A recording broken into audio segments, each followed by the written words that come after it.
Jamie lived with me before I got my house. She lived with me in an apartment here in Las Vegas with my son. When I got my house, when I bought the house, Jamie moved with us over there. Tim Herman moved in as a roommate. He was renting a room upstairs about April 2001. I would not let him move in my house. He had no job, no nothing. For 3 months he tried to get in, and I would not let him in.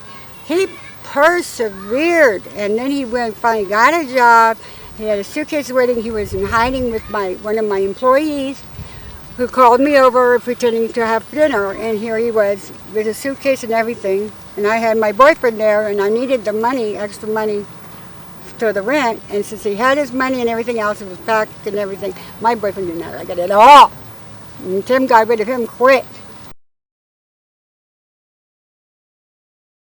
Tim kicked him, bashed his face up really bad, and they had always warned that they would be getting even. That's what I did. That's why I keep telling you guys, there's more to the story than just the story. Once I got into a relationship with me, it all went downhill. He had a lot of enemies because he was violent. He didn't like people to get close to him, and he especially wanted to be in control. He had plotted to rob one of the drug dealers, and they were after him as well. He just had these bursts of uncontrollable rage that seemed to come from absolutely nowhere, and it was a few times to the point where not only did he say he was going to kill me, but he choked me out on my balcony till I pretty much passed out. I don't know what even got him to stop. Maybe it was the neighbors across the street. By the time Jamie had arrived that week, I had been very focused on getting my life put back together, because since Tim had been there, it had gone drastically downhill. But we were no longer a couple. We were no longer to be considered anything other than I am giving this last-ditch effort to help himself, and that's it. There were a lot more people than just the two boys that went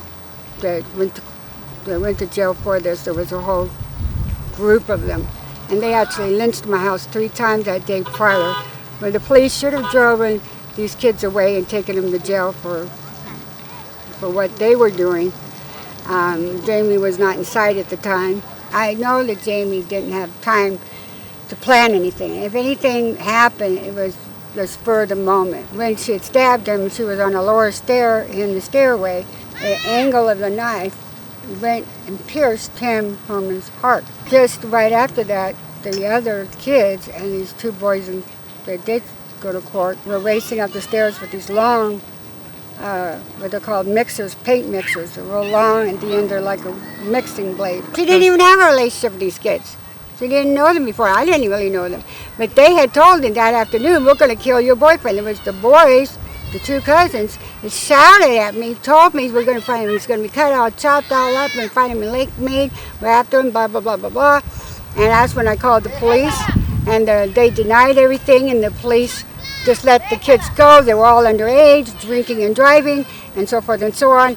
And the police are a big major part of the whole reason that this thing went down the way it did. Jamie and Tim sometimes were best friends, and other times they were, not getting along, but they never ever were hating each other to the point where I think she would have intentionally gone after him. I mean, she was crying that day. It took several days for the boys to turn themselves in. I don't see Jamie as, she already had a heart of gold all the time I've known her. And so I just never saw that was even reasonably possible. She's still proving herself as having a heart of gold today.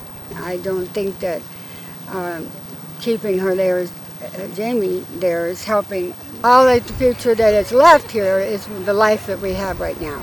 The life with Tim was not at all beaming or great enough for me to say it was worth losing another life for.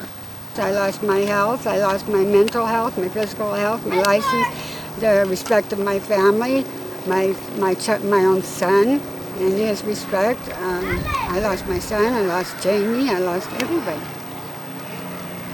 I lost them all.